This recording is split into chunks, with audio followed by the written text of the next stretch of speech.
Gen un pile moun qui tande parler de kay qui nan foreclosure et yo ta reme acheter yon tout. Mais yo gen hésitation.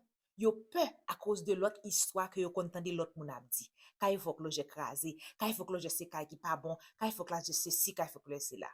Est-ce qu'on connaît qu'on gen kay neuf nan foreclosure tout? Kay qui gen droit dans communauté côté builder yo a bâti toujours, mais kay qui te bâti avant vinn tomber dans foreclosure. Dans vidéo ça, nous pral parler spécifiquement de kay qui nan foreclosure sur site hudhomestore.gov yo.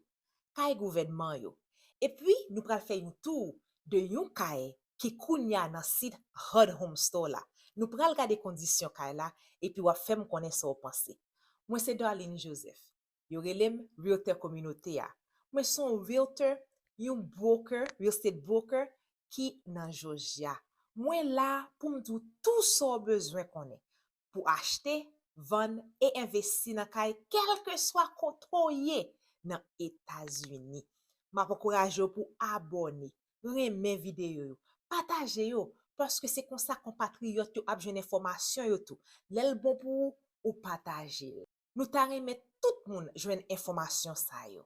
Et nous ta remet ou même ou fait rêve kay pour la réaliser. On aller ensemble pour nous regarder kay ça. Avant tout, nous pral dans site là, dans Hudhomestore là, n'a chercher kay qui gagne dans Georgia, mais kay ça que nous pral regarder à qui dans Hampton 352 Traditions Lane. C'est là que nous pral aller. Là fin cliquer sur lui ou après côté le bon option pour soit pour joindre au broker ou bien pour submit a bid. Connaît tout, moi te ba nou information côté HUD, yo fait inspection dans kay là avant yo mettre sur market là. Gen pile détail que yo bay, mais yo ba ou autorisation pour ou même pour prendre responsabilité pa ou pour faire inspection pa ou. Mais tout report yo côté yo bo tout détail. Si gon bagay krasé, y a dou gon ki bagay ki krasé. Yo gen professionnel qui gen licence kal fait inspection kay yo. Et si gen yon réparation besoin fait, yo dou exactement qui ça li yé pour ou même pour ka konnen d'avance depuis avant wal nan kay la. Yo pa gen utilities yo ki on. Nou pral gade wap ouais, utilities nan kay la pas on, mais yo bon assez information selon jan ouais condition kay la pour faire ça qui relè informed decision. Yo informé ou et puis yo kite ou pour faire ça qui relè due diligence pa ou s'il bon pour ou et puis ou même pour capable aventurer. Là ou intéressé là-dedans ou parler avec un broker c'est comme ça l'entrée là-dedans li signé li mette et password li avec Adil kounya l'entrée li pral mette bid là pour ou. Nous finissons sur site là kounya nous pralé garder kay la qui dans communauté a. Ou pas ouais? Et ça m'a dit là oui. À ton communauté ça ou garder là ou son communauté kay krasé lié. Ou pas de bel kay, ou pas c'est kay récent que yo yé.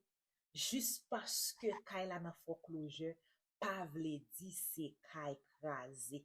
Situation la vie moun kon changer ou gen doit fin acheter ton kay yon moun gen doit fin acheter ton kay après 1 an 2 ans life happen gen des bagay qui rive que nous pas capable contrôler moun nan perdu travail maladie divorce l'amour life happens et l'el rive nous obligé ajuster nous mais moi là qui vini qui rive devant kay la nous pral entrer en dans le kounya et puis après m'a retourner pour nous al garder encore dans reste communauté à côté builder yo a bâti l'autre kay. Li gen 5 chambres, 3 full toilettes et li son basement.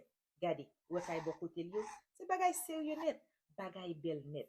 Basement là pas fini non, li bon opportunité pour ou même pour venir faire affaire pa ou, pour venir mettre créativité pa ou, pour venir faire affaire jan vle. C'est ça que bon lo gen kay pour là oui. Ou capable faire ça ou vle en dan kay la. Ou capable changer ça ko vle en dan kay la sans problème. Alors, nous prenons notre kounya dans kay la pour nous garder belle foreclosure ça qui gagne dans Hampton.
lié.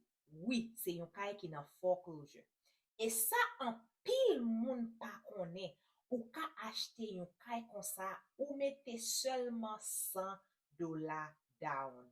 Et HUD kapab ba ou up to 3%, 3% de prix kay la pour aider ou avec closing cost que ou supposé payer.